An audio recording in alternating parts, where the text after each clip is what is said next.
Kuya Oliver's Batangas Gotohan. Sa Batangas. Ayan. Pa-experience naman. First time, kakadating lang namin, madami na agad tao.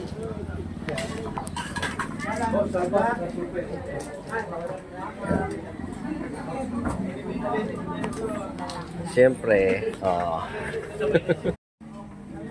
ay, hindi pala naka-record. Yan na, Kuya Oliver's Gotohan. Hi ka naman. Dami na agad tao. Experience. Ito yung unang ride namin. Unang break-in ng motor. Ayan, mga tao.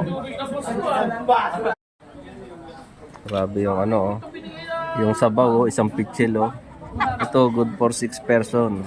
Pero iti-take out na lang namin yung ano, sobra. Experience lang ng ano, yung overload nila na ano.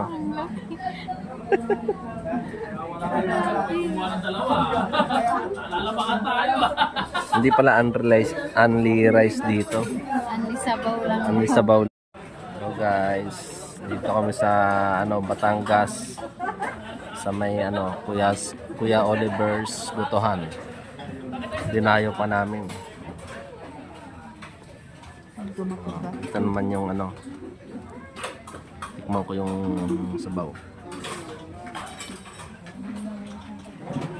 Ayos, sarap. Hi guys. Grabe. Laki. Dinosaur ribs. Laki. Yan guys. Sarap po. Init na. Kinain din.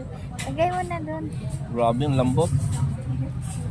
Uy, ba't sinubo yan lahat? Okay. Kain.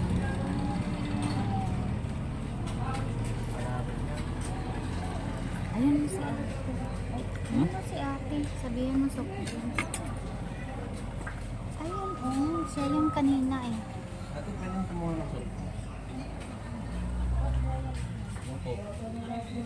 Sabihin mo malaki.